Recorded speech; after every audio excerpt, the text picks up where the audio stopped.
لیکن میں کہتا ہوں کہ اسلام بڑا اچھا مذہب ہے تو اسلامک، تو پھر وہ کمفرٹیبل ہوتے تھے، لیکن وہ ان سے چل نہیں پایا کسی وجہ سے. تو آفٹر لاٹ آف ڈسکشن ہم لوگوں نے سوچا کہ باری کو دے دے، ڈاکٹر باری. میرے بہت دوست بھی ہیں اینڈ بہت عظیم انسان ہے، بہت بڑا کام کیا ہے.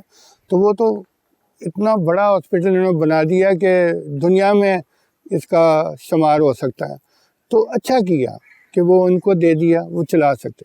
میں پروموٹ کرتا تھا، لیکن ساتھ ساتھ میرا جو مشن تھا وہ تھا کہ گھر گھر جا کے، ولیج جا کے پیدل میں 20 کلومیٹر چلتا تھا روزانہ، دھوپ میں ننگے سر چلتا تھا میں، اور میں ایک قسم کا چلہ کاٹ رہا تھا اپنی ریفائنمنٹ کے لیے. میں اپنے آپ کو ریفائن کر رہا تھا. تو میں جا کے دیکھا کہ پاکستان کا اصل مسئلہ کیا ہے. تو میں نے پھر سوچا کہ ڈرائنگ روم میں بیٹھ کے، سٹنگ روم میں لوگ پاکستان کی تو برائی بھی کرتے ہیں، سب کچھ کرتے ہیں، لیکن پریکٹیکل کبھی دیکھا نہیں پاکستان. جس طرح میں نے دیکھا ہے قدم قدم چل کر، اس طرح آئی ڈونٹ تھنک کسی انسان نے village to village, house to house گیا ہوگا پشاور تک. میں گیا تھا. تو میں نے پھر نتیجے پہ نکلا کہ اس کا اصل مسئلہ ہے کہ لوگوں تک مدد پہنچتی ہی نہیں ہے، اور جو لوگ وہاں ہیں وہ مدد تک پہنچ نہیں سکتے. یہ دونوں فیکٹرز تھے. تو میں نے کانسیپٹ دیا 1995 میں کہ سب چیزیں موبائل ہونی چاہیے. Mobile clinic, mobile school, mobile educational, mobile awareness, bank, store, سب کچھ، اور یہ ساری چیزیں ولیجز میں پہنچنی چاہیے. پھر جا کے خوشحالی ہوگی. جب آپ ان کے قدم تک پہنچ جاؤ گے تو خوشحالی ہوگی. لوگوں کو افسوس نہیں ہوگا کہ ہمیں کوئی لک آفٹر نہیں کر رہا یا ہماری کوئی دیکھ بھال نہیں کر رہا. تو یہ کانسیپٹ اب میں نے دیکھا اکا دکا کوئی کر رہا ہے، یعنی کہ جیسے موبائل ہاسپٹل، موبائل کلینک، لیکن وہ اس لیول پہ نہیں ہوئی جس لیول پہ میری ویژن تھی کہ یہ ملک کو خوشحالی کی طرف یہی ویژن لے جا سکتا ہے